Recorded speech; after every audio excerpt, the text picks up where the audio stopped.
Checking out this magnetic quick change bit holder from WorkPro.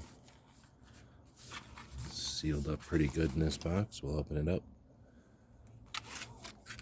So it's 3 bit sets in a different extension lengths in this plastic box.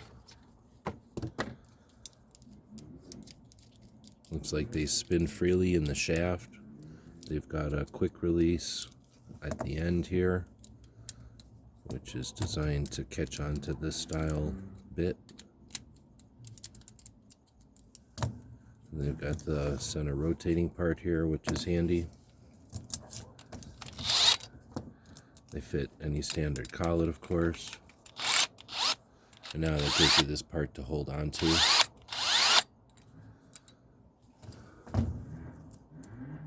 The thing is spring-loaded, it's not detents. Hope that helps.